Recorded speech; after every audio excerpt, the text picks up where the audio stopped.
बिहार नाम सुनते ही पुराने राज्यों, विद्या के केंद्रों और इतिहास से भरी हुई धरती की तस्वीरें आंखों में आ जाती हैं, और ऐसा होना स्वाभाविक भी है। हजारों सालों तक बिहार ज्ञान, संस्कृति और समृद्धि का प्रकाश स्तंभ रहा। यहीं से बौद्ध धर्म और जैन धर्म का जन्म हुआ, जो दूर दूर तक फैल गए, इस धरती की विजडम को अपने साथ ले जाते हुए। नालंदा और विक्रमशिला जैसे प्राचीन विश्वविद्यालयों ने दुनिया भर के विद्वानों को आकर्षित किया, जो इन संस्थानों में होने वाली इंटेलेक्चुअल फर्मेंट में भाग लेने के लिए उत्सुक थे। मौर्य साम्राज्य, जिसकी राजधानी पाटलिपुत्र आज का पटना थी, ने भारतीय उपमहाद्वीप के अधिकांश हिस्से को एकीकृत किया और बिहार में शांति और समृद्धि का युग लेकर आया। यह एक ऐसी धरती थी जहां कृषि फली फूली, व्यापार मार्ग गतिविधियों से भरे रहे और कला और शिल्प अपने चरम पर पहुंचे। यह अपने सुनहरे दिनों में बिहार था, यहाँ के लोगों की इंजेन्युइटी और इंडस्ट्री का प्रमाण, एक गौरवशाली अतीत जो इतिहास के पन्नों में हमेशा के लिए अंकित है। लेकिन बदलाव की हवाएं अपने साथ नई शुरुआत का वादा ही नहीं, बल्कि टर्बुलेंट टाइम्स का खतरा भी लेकर आई। जैसे जैसे सदियां बीतती गईं, बिहार खुद को महत्वाकांक्षा और विजय के चौराहे पर पाया। मुगलों से लेकर अफगानों तक आक्रमणकारियों की लहरें इसके मैदानों में फैल गईं, विनाश और अस्थिरता का निशान छोड़ गईं।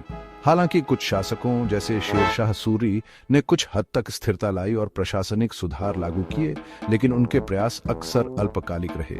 लगातार सत्ता संघर्ष, इन आक्रमणों के बाद होने वाली लूट और आर्थिक शोषण के साथ धीरे धीरे बिहार की समृद्धि को छीन लिया। कभी फलते फूलते शिक्षा केंद्र पतन की ओर चले गए, उनकी लाइब्रेरीज लूट ली गई, उनके विद्वान तितर बितर हो गए। बिहार, जो कभी प्रगति और ज्ञान का एक चमकता हुआ उदाहरण था, गरीबी और पिछड़ेपन में धीरे धीरे डूबने लगा। ब्रिटिश ईस्ट इंडिया कंपनी का आगमन बिहार के भाग्य में एक महत्वपूर्ण मोड़ साबित हुआ, और बेहतरी के लिए नहीं। जो एक व्यापारिक रिश्ते के रूप में शुरू हुआ, वह जल्द ही पूरी तरह से औपनिवेशिक नियंत्रण में बदल गया, जिसके इस क्षेत्र के लिए दूरगामी परिणाम हुए। अंग्रेज लाभ के लिए अपनी इंसेशबल एपेटाइट से प्रेरित होकर ऐसी नीतियां लागू की जो उनके उपनिवेशों से अधिकतम राजस्व निकालने के लिए बनाई गई थी। अपनी उपजाऊ भूमि और प्रचुर संसाधनों के साथ बिहार शोषण का एक प्रमुख लक्ष्य बन गया। अंग्रेजों ने किसानों को नील और अफीम जैसी नकदी फसलें उगाने के लिए मजबूर किया, पारंपरिक खाद्य फसलों की उपेक्षा की और स्थानीय आबादी को गरीबी और कर्ज के चक्र में धकेल दिया।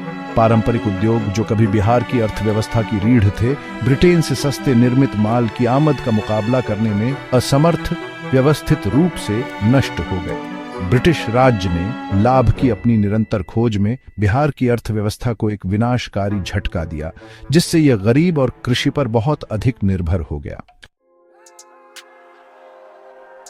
1947 भारत आजादी की सांस लेने लगा, लेकिन बिहार के लिए औपनिवेशिक शासन का अंत उसके संकटों का अंत नहीं था।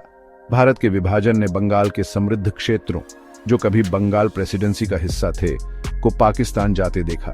इसने बिहार के आर्थिक विकास को और बाधित किया, क्योंकि इसने महत्वपूर्ण बंदरगाहों और व्यापार मार्गों तक पहुंच खो दी। नई स्वतंत्र भारतीय सरकार राष्ट्र निर्माण के मॉन्यूमेंटल टास्क से जूझते हुए बिहार को त्रस्त करने वाली गहरी समस्याओं का समाधान करने के लिए संघर्ष कर रही थी। राज्य का इंफ्रास्ट्रक्चर खंडहर में पड़ा था, इसकी शिक्षा प्रणाली अव्यवस्थित थी और इसके लोग लंबे समय से अवसरों से वंचित गरीबी में फंसे रहे। स्वतंत्रता संग्राम के दौरान जो उम्मीदें और आकांक्षाएं ऊंची उड़ी थीं, वे जल्द ही मोहभंग और विश्वासघात की भावना से बदल गईं, क्योंकि बिहार की दुर्दशा को नजरअंदाज किया जाता रहा।